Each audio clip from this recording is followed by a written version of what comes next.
Hello students, नमस्कार। आज हम इस वीडियो में सामान्य गणित पढ़ेंगे और सामान्य गणित के अंदर हम गणित की जो बेसिक जानकारियां हैं वो प्राप्त करेंगे। हमने पहले कुछ वीडियो बनाए थे, वो कक्षा 5 के गणित से रिलेटेड थे। वीडियो तो मैंने उसके और भी तैयार कर लिए थे, लेकिन उनकी जो पुस्तकें हैं, पाठ्यक्रम है, वो बदल चुका है। इसलिए मैंने सोचा कि क्यों न हम सामान्य गणित का वीडियो तैयार कर लें, जो कक्षा 5 से लेकर के 10 तक के प्रत्येक बच्चे को काम में आएगा। और साथ में जो मेरे प्रतियोगी भाई हैं, प्रतियोगी परीक्षा देने वाले, उनके लिए भी ये जो सामान्य गणित का जो अपना जो वीडियो है वो बहुत ही सहायक सिद्ध होगा।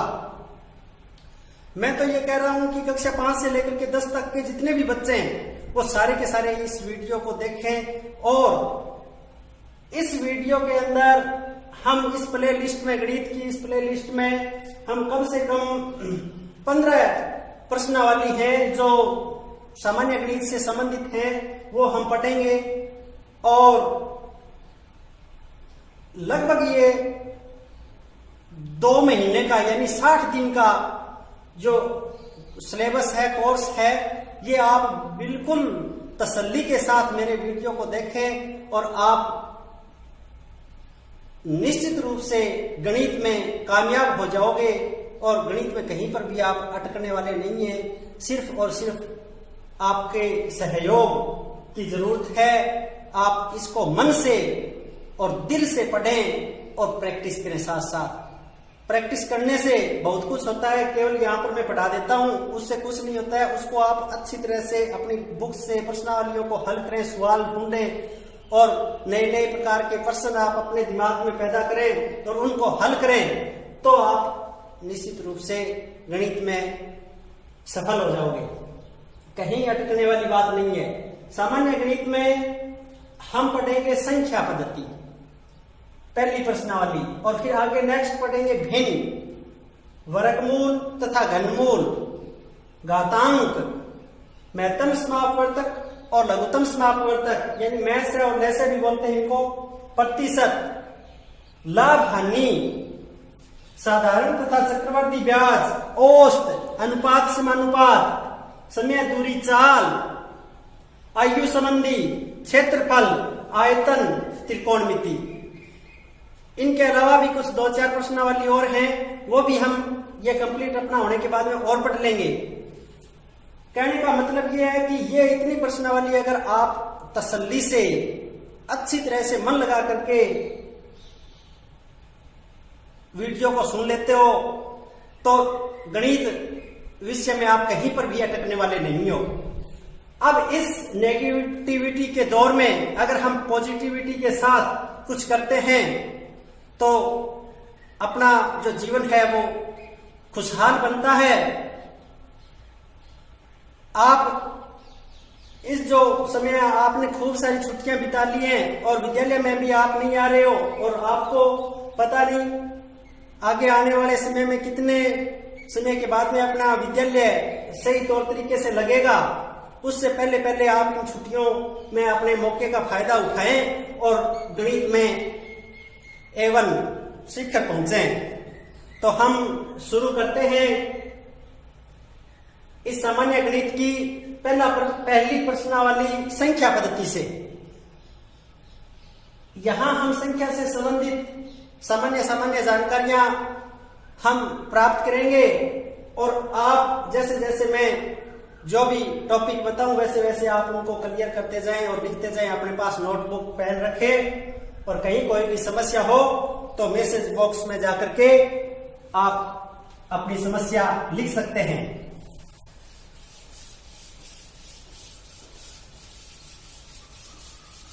अपनी सबसे पहली प्रश्नावली है संख्या पद्धति। संख्या पद्धति में कौन कौन से जो टॉपिक हम पढ़ने वाले हैं वो आप नोट कर लें।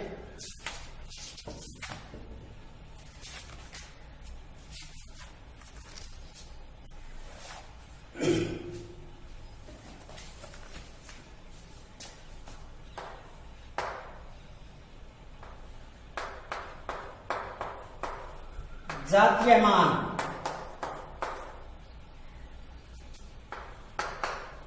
स्थानीय मान,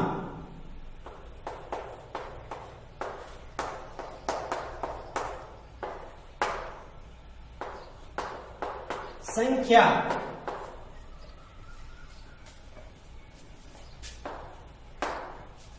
संख्या के अंदर आगे टॉपिक चलेगा प्राकृत संख्या,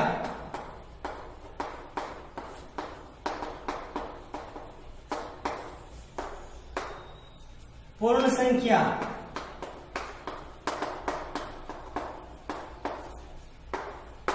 पूर्णांक संख्या। आप साथ साथ लिखते जाएं। भाज्य संख्या,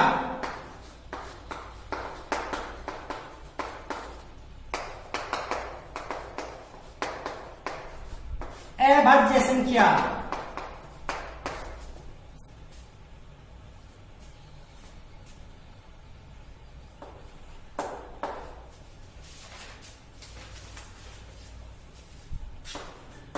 सम संख्या,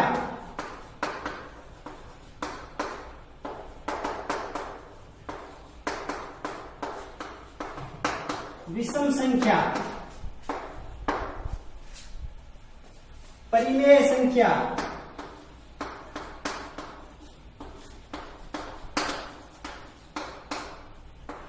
अपरिमेय संख्या,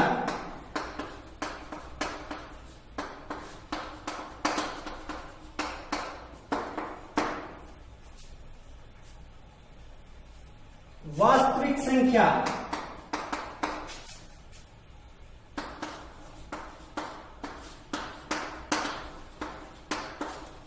अवास्तविक संख्या,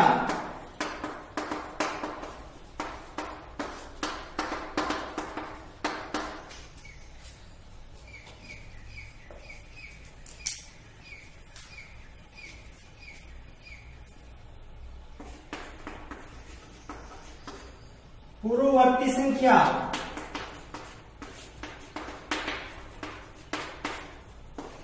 अनुवर्ती संख्या,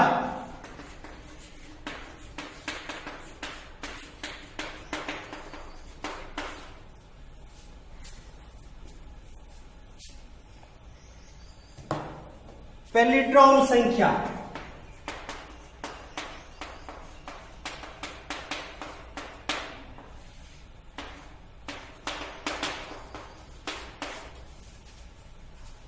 संख्या पद्धति में हम पढ़ेंगे संख्या से रिलेटेड ये कुछ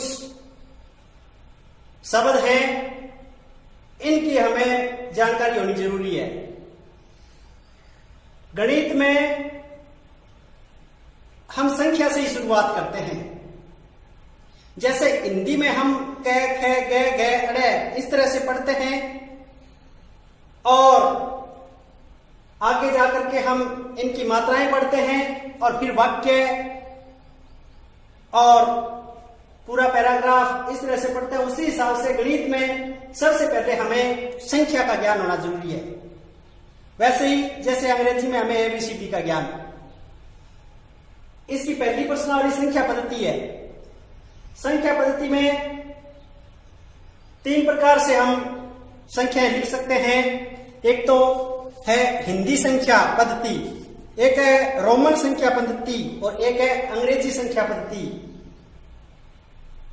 हिंदी संख्या पद्धति में हम डिजिट्स को कैसे लिखते हैं, पुराने समय में हम कैसे लिखते थे, जैसे 1 को इस तरह से 2, 3,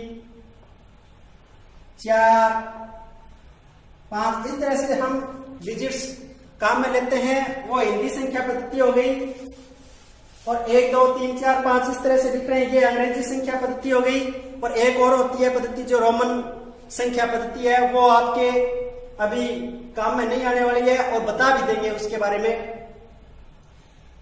हम यहां इस गणित में अंग्रेजी संख्या पद्धति पढ़ने वाले हैं। कौन सी? अंग्रेजी संख्या पद्धति। संख्या पद्धति पढ़ेंगे वो भी कौन सी? अंग्रेजी संख्या पद्धति। और अंग्रेजी संख्या पद्धति में ये अंक हैं 1 2 3 4 5 6 7 8 9 यहां तक। इन अंकों से मिलकर के ये संख्या बनती है। ये एक अंक से भी संख्या बन सकती है, 2 अंकों से भी, 3 अंकों से, 4 अंकों से। इस तरह से इन्हीं अंकों की पुनरावृत्ति होती है और इन्हीं अंकों के जोड़ तोड़ से संख्याएं बनती हैं। जैसे 1 अंक की संख्या, 2 अंक की संख्या, 3 अंक की संख्या, 4 अंक की संख्या, 5 अंक की संख्या, 6 अंकों की संख्या, 7 अंकों की संख्या हम पढ़ते हैं ना, वो इन्हीं अंकों से मिलकर के संख्याएं बनती हैं। इसमें हम पढ़ेंगे सबसे पहले जातीय मान। जातीय मान क्या होता है? जो संख्या होती है जिसमें जो अंक है उसका जो शुद्ध मान होता है वही जातीय मान होता है। इसको हम शुद्ध मान भी लिख सकते हैं, जातीय मान की जगह शुद्ध मान।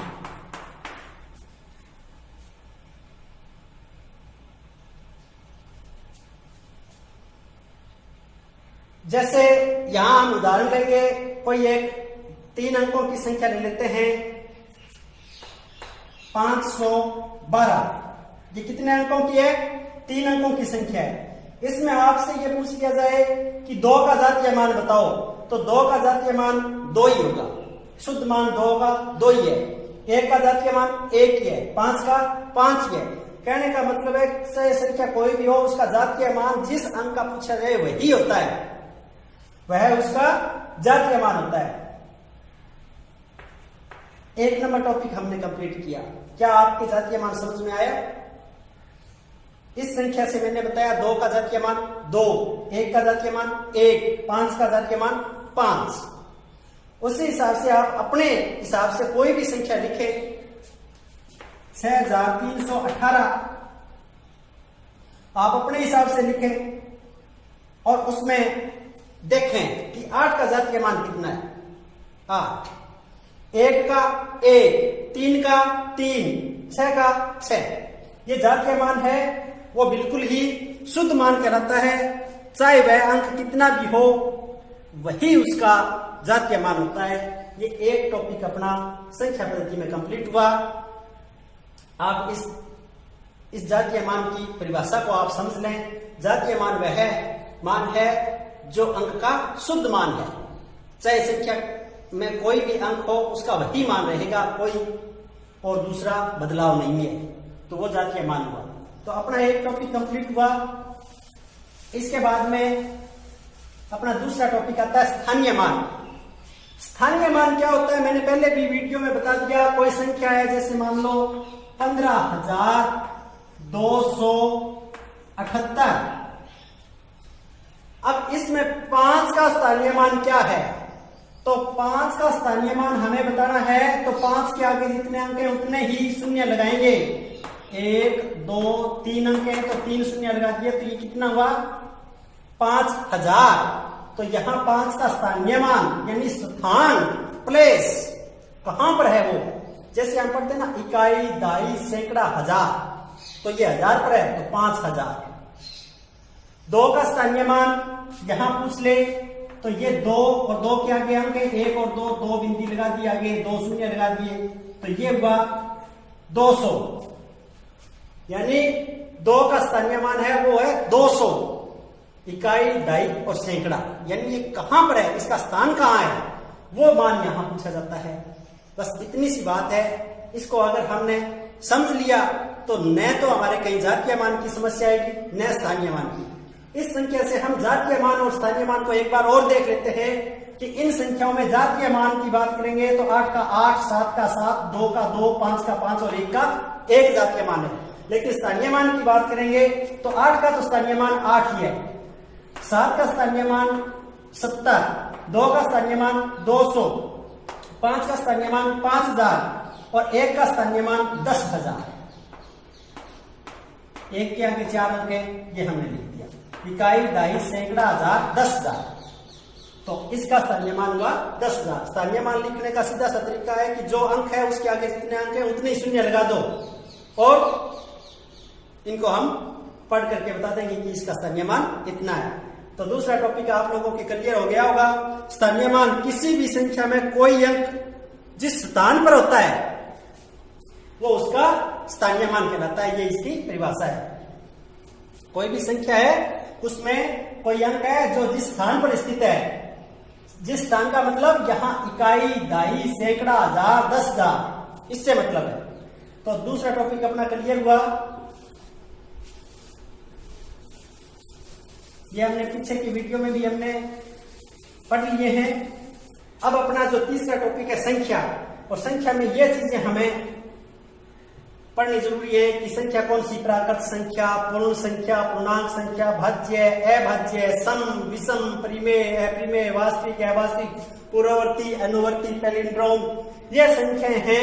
इनकी हमें परिभाषा आनी चाहिए। अगर हमें इन शब्दों की अगर परिभाषा आती है तो हम इनका उदाहरण भी अच्छी तरीके से दे सकते हैं। हमारे कहीं पर भी कोई समस्या नहीं होने वाली। तो यहां पर हम सबसे पहले पढ़ते हैं प्राकृत संख्या।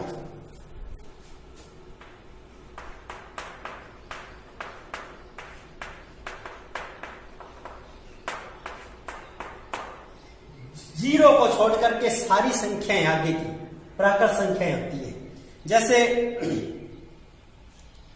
गिनती की क्रिया हम करते हैं 1 2 3 4 5 6 7 8 9 10 11 इस तरह से चले जाते हैं। जीरो नहीं आएगा इनमें, जीरो को छोड़ दें, शून्य को छोड़ दें। 1 2 3 4 5 6 7 8 9 10 इस तरह से चलते जाएं आप आगे। एक से लेकर के आगे जितनी भी संख्याएं हैं वहां तक चले जाएं, ये सारी प्राकृत संख्याएं कहलाती हैं। इनमें शून्य नहीं होता है, इतनी बात ध्यान रखनी है।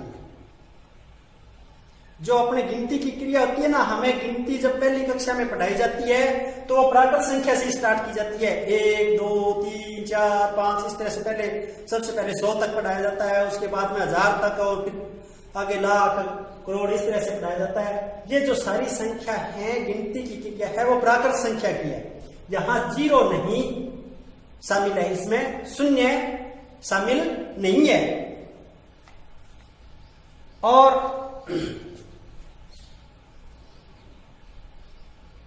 इनको अंग्रेजी में कैपिटल लेटर में एन से प्रदर्शित किया जाता है। प्राकृत संख्या को एन से लिखा जाता है, नेचुरल नंबर। तो संख्या में हमने प्राकृत संख्या पढ़ ली, इसमें कोई समस्या वाली बात नहीं है। हमें यही बात ध्यान में रखनी है कि गिनती की जो हम शुरुआत की थी सबसे पहले गणित में, वो प्राकृत संख्याएं हैं। सबसे पहले जीरो नहीं आएगा, इसलिए जीरो शामिल नहीं किया गया।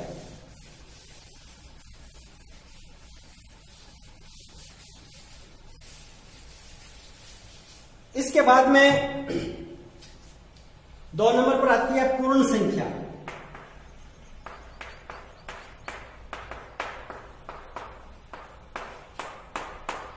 जो प्राकृत संख्या है वो तो है ही है, उनमें जीरो और शामिल कर दिया जाता है। जब हम इसमें शून्य और शामिल कर देंगे तो ये पूर्ण संख्याएं हो जाएंगी। जीरो से स्टार्ट करेंगे, 0 1 2 3 4 5 6 इस तरह से चलती जाएंगी आगे सारी। इससे पहले आगे की तो हमने प्राकृत संख्याएं पढ़ी है, और इनके अंदर अगर जीरो और शामिल कर दिया तो वो पूर्ण संख्याएं कहलाएंगी।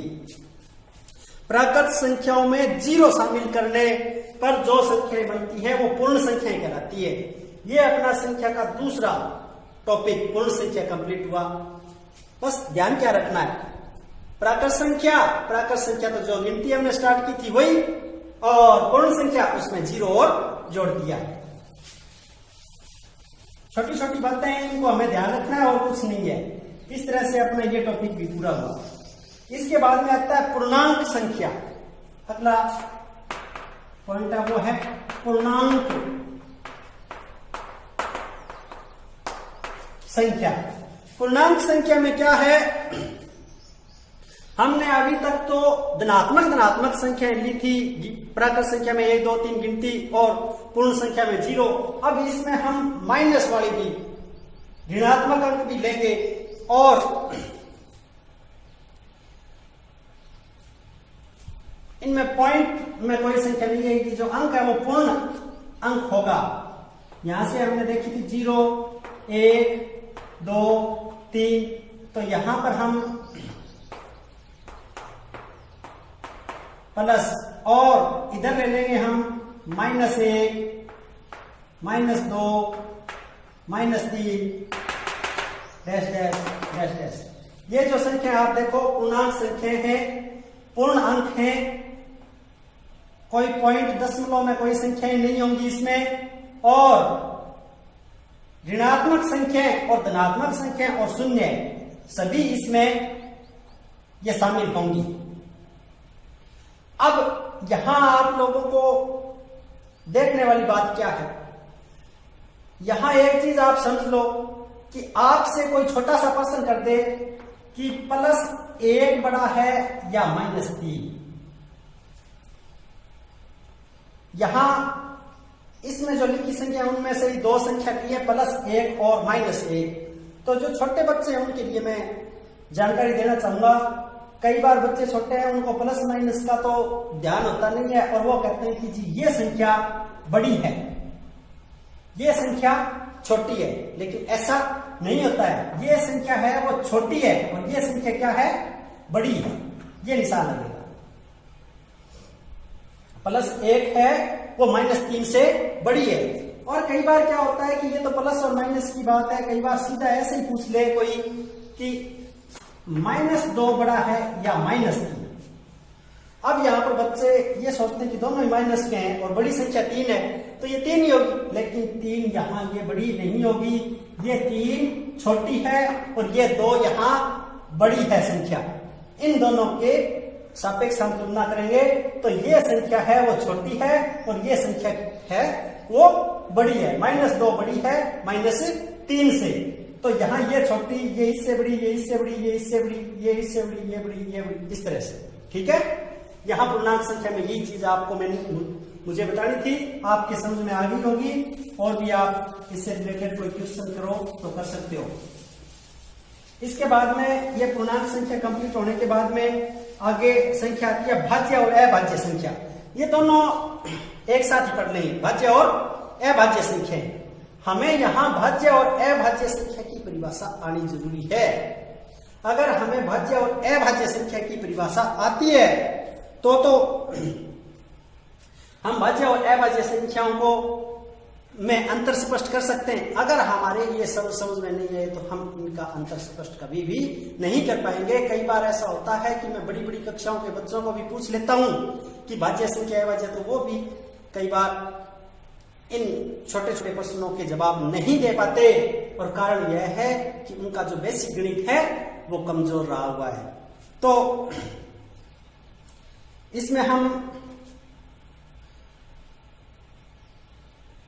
भाज्य संख्या परिभाषा पढ़ेंगे। भाज्य संख्या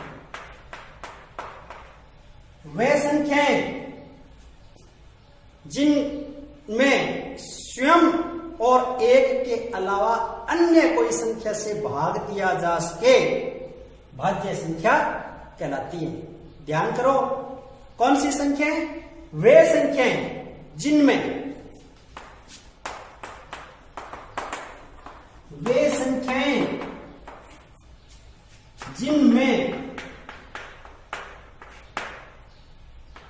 एक स्वयं और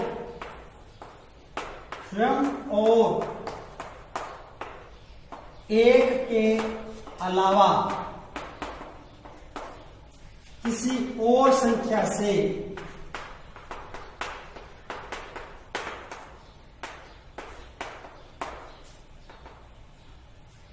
पूरी विभाजित हो।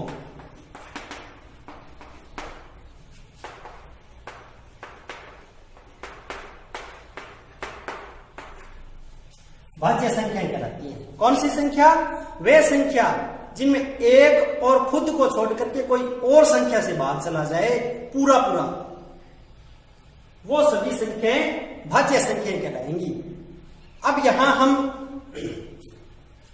उदाहरण लेकर के देखते हैं कि कौन कौन सी संख्याएं हैं वो संख्या में भाज्य हैं और कौन सी अभाज्य हैं। यहां अभाज्य संख्या की भी बात कर लेते हैं। कि वे संख्याएं जिनमें स्वयं और एक के अलावा किसी और संख्या से वो विभाजित नहीं हो। अभाज्य संख्या की परिभाषा क्या हो जाएगी? वे संख्याएं जिनमें स्वयं और एक के अलावा किसी और संख्या से पूरी पूरी विभाजित नहीं हो, अभाज्य संख्या कहलाती है। और पूरी पूरी विभाजित हो जाए एक और स्वयं के अलावा तो भाज्य संख्या। अब यहां पर हम लिखते हैं संख्या 1 2 3 4 5 6 7 8 9 10, इस तरह से ये संख्याएं जाएंगी। अब यहां पर हम सबसे पहले आप लोगों के नॉलेज के लिए, सामान्य जानकारी के लिए बता देता हूं कि जो एक संख्या है वो न तो भाज्य है और न ही अभाज्य है। ये नियम है, यहां नोट करने वाली बात है, नोट कर लो आप।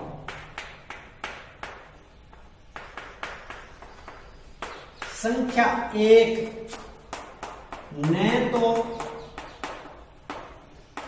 भाज्य है और न ही अभाज्य, यह नियम है गणित का। आप इस बात को ध्यान रखेंगे कि जो पहले सबसे पहले ये जो संख्या 1 आ रही है वो न तो भाज्य है और न ही अभाज्य है। इसको दोनों में ही नहीं रखा गया, दोनों श्रेणियों से इसको हटा दिया गया। एक न तो भाज्य संख्या है और न ही अभाज्य है, ये बात लिख लो। इसके बाद में आगे की बात,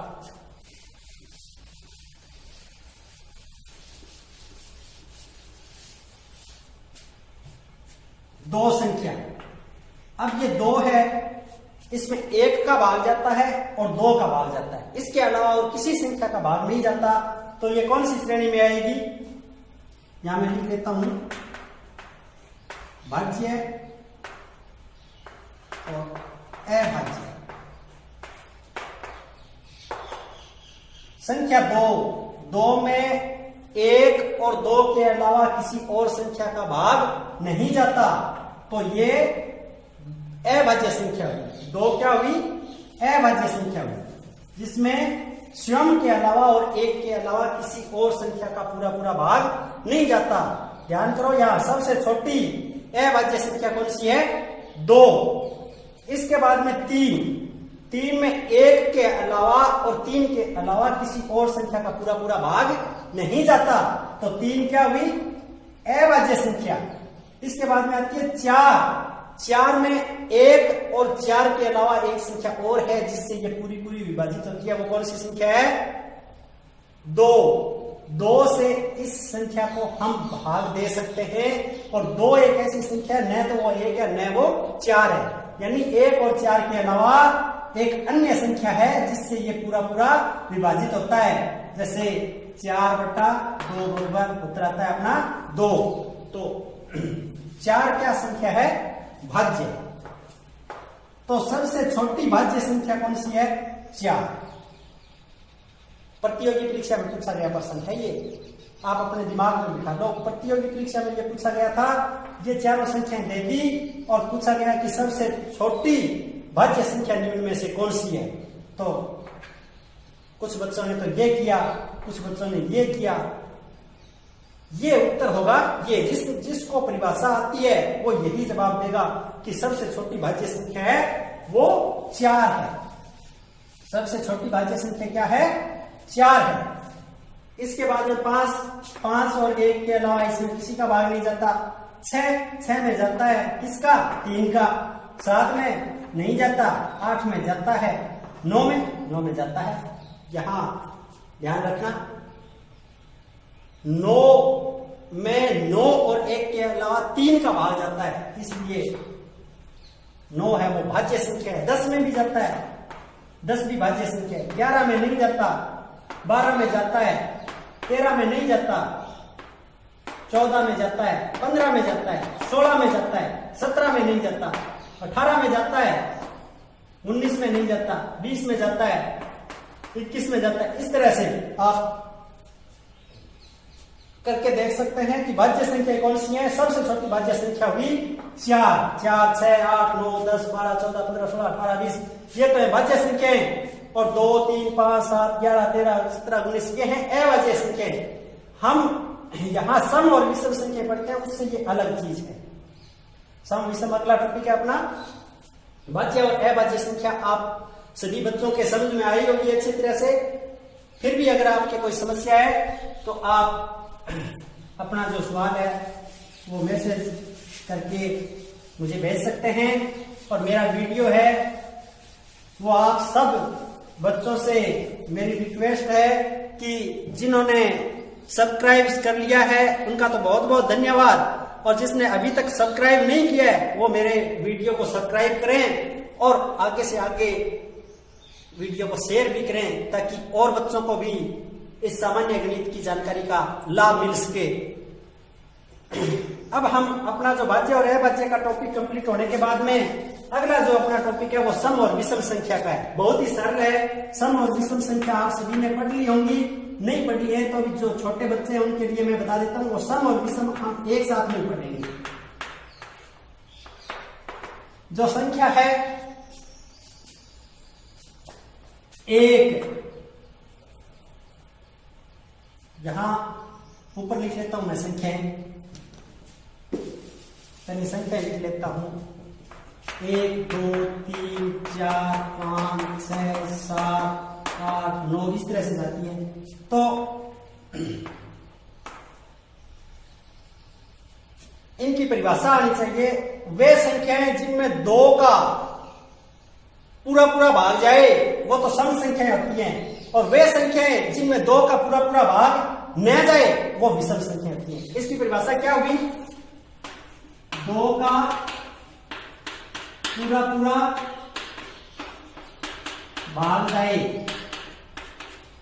2 का पूरा पूरा भाग जाए सम संख्या, और 2 का पूरा पूरा भाग न जाए विषम संख्या।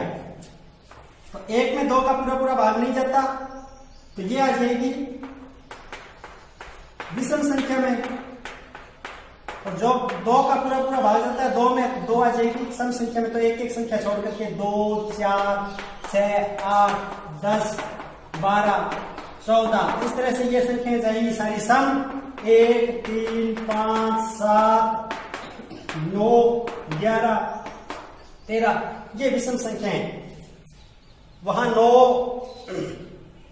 भाज्य संख्या में थी और यहां विषम संख्या में, तो यहां सम विषम और भाज्य अभाज्य इनकी परिभाषा आप सभी बच्चों को आनी चाहिए, ताकि आप सम विषम और भाज्य और अभाज्य संख्याओं में अंतर कर सको। अपना ये टॉपिक भी कंप्लीट हो गया। इसके बाद में आती है परिमेय अपरिमेय संख्याएं। ये दोनों एक साथ पढ़ेंगे, परिमेय और अपरिमेय संख्याएं। परिमेय अपरिमेय संख्या की हम परिभाषा लिख लेंगे तो हमारे समझ में आ जाएगा कि वे संख्याएं जिनको P बटा Q के रूप में लिखा जा सके और Q के बराबर न हो 0, और ये पूर्ण अंकों की संख्याएं हो। P और Q पूर्णांक हैं जिनको P बटा Q के रूप में लिखा जा सके और Q के बराबर न हो 0, तो वो सारी की सारी संख्याएं परिमेय संख्याएं कहलाएंगी। और ऐसा नहीं होगा वो अपरिमेय संख्याएं। तो इनको हम बड़े Q से, कैपिटल लेटर में Q से निरूपित करते हैं। ये इसकी परिभाषा होगी। परिमेय संख्याएं वे संख्याएं हैं जिनको P बटा Q के रूप में लिखा जा सके और Q के बराबर 0 न हो और कुछ भी हो, और ये दोनों पूर्ण अंक यानी पूर्णांक संख्याएं हों। और पूर्णांक संख्याएं मैंने आपको बताई थी माइनस से लेकर के 0 और प्लस वाली सारी संख्याएं। तो यहां पर आप उदाहरण ले सकते हैं, जैसे 1, 2, 3, 4, 5 ये सारी की सारी संख्याएं परिमेय संख्याएं होंगी। 1 बटा 2, 2 बटा 3 कोई और ये बटा के रूप में हमने लिख लिया। वो सारी की सारी संख्याएं 5 बटा में 8, ऊपर वाली बड़ी हो चाहे नीचे वाली बड़ी हो, यानी अंश और हर में वो कोई फर्क नहीं पड़ता। ये बटा के रूप में लिखी हुई होनी चाहिए, लेकिन यहाँ नीचे वाली संख्या वो 0 नहीं होनी चाहिए। ये की सारी क्या संख्या, ये क्या कहलाएंगी? परिमेय संख्या कहलाएंगी। इसके बाद में परिमेय धनात्मक और ऋणात्मक भी होती हैं। जो प्लस वाली हैं वो तो धनात्मक परिमेय, और जो माइनस वाली हैं वो ऋणात्मक परिमेय। जिनके माइनस का निशान लगा हुआ हो वो ऋणात्मक परिमेय हो जाएंगी। जैसे -2/7 ये संख्या क्या है? ऋणात्मक परिमेय। और सीधा 2/7 होता तो ये ऋणात्मक परिमेय संख्या। ये दोनों टॉपिक अपने कंप्लीट हुए। वास्तविक और अवास्तविक संख्या, इन दोनों की परिभाषा इस तरह से, अवास्तविक संख्या वे संख्याएं जिनकी केवल कल्पना मात्र की जा सके। वास्तव में वो संख्याएं नहीं होती, केवल और केवल उनकी हम कल्पना कर सकते हैं, वो अवास्तविक संख्याएं होंगी। और इनके अलावा सारी की सारी वास्तविक होंगी। जैसे √-3, यहां √3 की तो संख्या होती है, लेकिन यहां इसके अंदर माइनस लगा दिया तो ये सिर्फ कल्पना कर सकते हैं, ऐसी कोई संख्याएं नहीं होती। तो ये जो संख्याएं कहलाती है वो अवास्तविक होती है। और इन अवास्तविक संख्याएं यानी √ के अंदर माइनस वाली संख्याओं को छोड़ करके बाकी की सारी वास्तविक संख्याएं आएंगी। इस संख्या में √3 माइनस है वो तो है अवास्तविक और ये है वास्तविक। और इनको एक साथ रख दें इस तरह से, √3 -2, तो ये जो समुच्चय है वो वास्तविक संख्या का हो जाएगा। क्यों? क्योंकि इन दोनों का जो है वो माइनस हम कॉमन ले लेंगे और 3 × 2 इस तरह से लिख सकते हैं। और ये इसके √ के अंदर है वो प्लस आ जाएगा, माइनस बाहर हो जाएगा। तो ये वास्तविक संख्या है, जबकि अकेली ये जो संख्या है वो अवास्तविक संख्या है। और अगर ये समुच्चय होता तो ये अवास्तविक संख्या होती। क्यों? क्योंकि इन दोनों का मतलब ये होता है -3 × 2, यानी माइनस में आ जाएगा इसका -6। तो वे संख्याएं जिनकी केवल कल्पना की जा सकती है, कल्पना मात्र, वास्तव में वो संख्याएं नहीं होती, वो अवास्तविक संख्याएं कहलाती हैं। और इन अवास्तविक संख्याओं को छोड़ करके बाकी सारी वास्तविक संख्याएं हैं। तो इस तरह से अपना ये 2 संख्याओं का भी टॉपिक कंप्लीट हुआ। इसके बाद में आता है पूर्ववर्ती संख्या और अनुवर्ती संख्या। पूर्ववर्ती संख्या कोई भी संख्या है उसके पहले वाली संख्या पूर्ववर्ती संख्या कहलाती है। जैसे ये मैं उदाहरण लेता हूं 7, तो 7 की पूर्ववर्ती संख्या इससे पहले आने वाली संख्या 6, ये पूर्ववर्ती संख्या कहलाती है।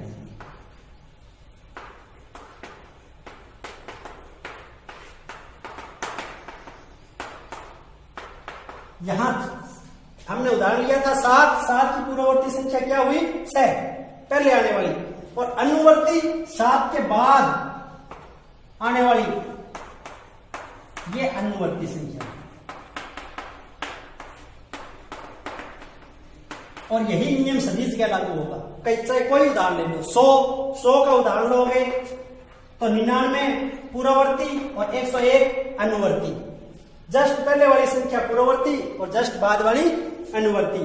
तो ये टॉपिक भी अपना कंप्लीट हो गया, पूर्ववर्ती और अनुवर्ती। लास्ट टॉपिक बचा है पैलिंड्रोम संख्या। तो पैलिंड्रोम संख्या वे संख्या हैं जिनको हम बाएं से पढ़े चाहे दाएं से पढ़े, कोई फर्क नहीं पड़ता है। जैसे 2, 3, 5, 3, 2। अब यहां से पढ़े 2, 3, 5, 3, 2 और यहां से पढ़े तो भी 2, 3, 5, 3, 2। यानी दोनों बाएं से पढ़ो चाहे दाएं से, दोनों ओर से समान पढ़ी जा सके, उनको हम पैलिंड्रोम संख्या कहते हैं। इनसे छोटी 1, 2, 1, 1, 2, 1। ठीक है। आज के इस वीडियो में सामान्य गणित की बेसिक जानकारी में हमने संख्या पद्धति, जो सबसे पहला चैप्टर था, वो हमने पढ़ा। और मैं आशा करता हूं कि आप सभी स्टूडेंट्स के समझ में आई होगी और आप इसका बार बार दोहरान करो। 2-4 बार दोहरान करोगे तो निश्चित रूप से ये संख्या पद्धति है वो आपके समझ में आ जाएगी। शुरुआती जो आपका जो चैप्टर है वो अच्छी तरह से समझ में आ जाएगा, तो आगे की प्रश्नावलियां वो आसानी से आपके समझ में आती चली जाएगी और एक दिन आप गणित में महारत हासिल कर लोगे। और गणित में आपसे टक्कर देने वाला कोई नहीं रहेगा।